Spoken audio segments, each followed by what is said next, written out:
Hey, everybody. Hope you had a great Thanksgiving holiday weekend. Coming at you with another Atlas coffee. Um, Not exactly sure where this one is coming from. Each one is a different bag of coffee, light, medium, dark roast, whatever your preference is. I have mine kind of light to medium roast. I don't particularly like the espresso roast so much, so we tend to go light to medium. I also send this out as gifts.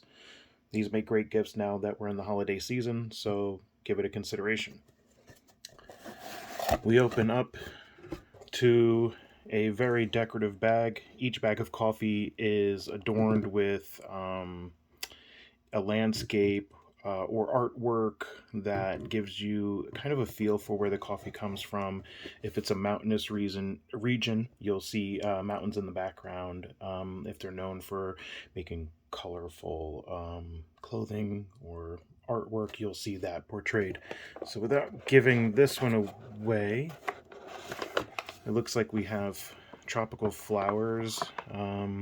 Maybe they're hibiscus flowers. Whatever they are, they will more than likely be mentioned on the postcard that's inside. Inside each of these boxes, you get a postcard from the country and a history of their coffee. So I'm going to guess Hawaii uh, or Peru.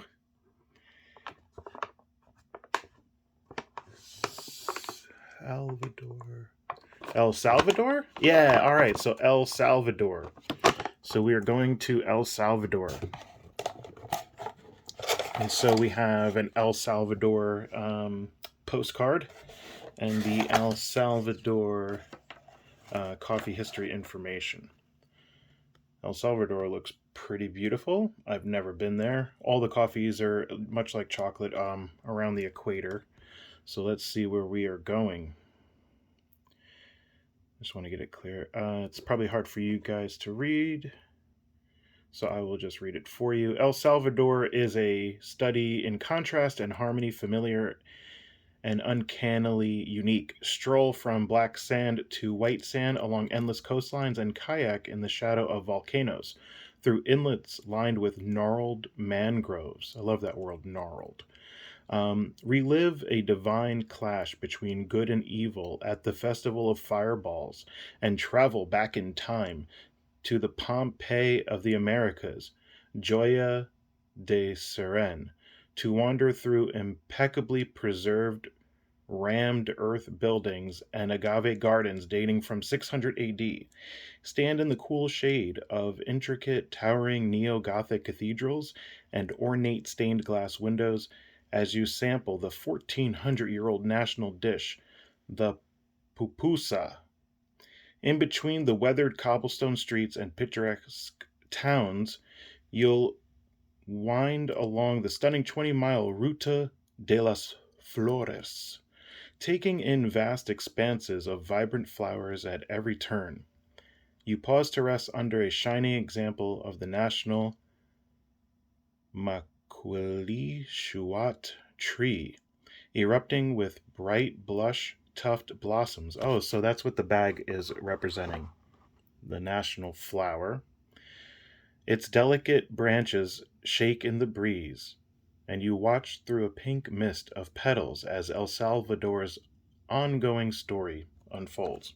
Beautiful story. Sounds like a really nice place to visit. I don't know too much about them, but let's find out more about this particular coffee.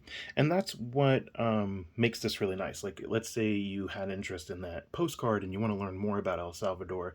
You could go online and see if anybody has like a vlog or a tour or a top 10 things to do in El Salvador, just for instance.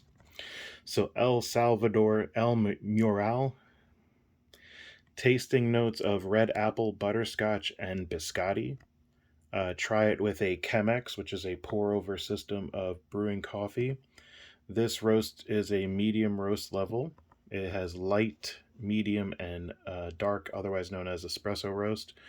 And on the back, for the history of coffee in El Salvador, it says coffee was known early on in El Salvador as the grain of gold for its promise of progress and wealth.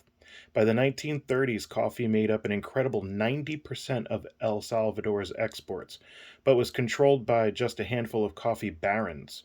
After nearly a century of forced labor and displacement, rural workers began to organize and eventually reclaim their land. And in the aftermath of civil war of the 1980s, coffee finally emerged as a pathway to prosperity for small farmers.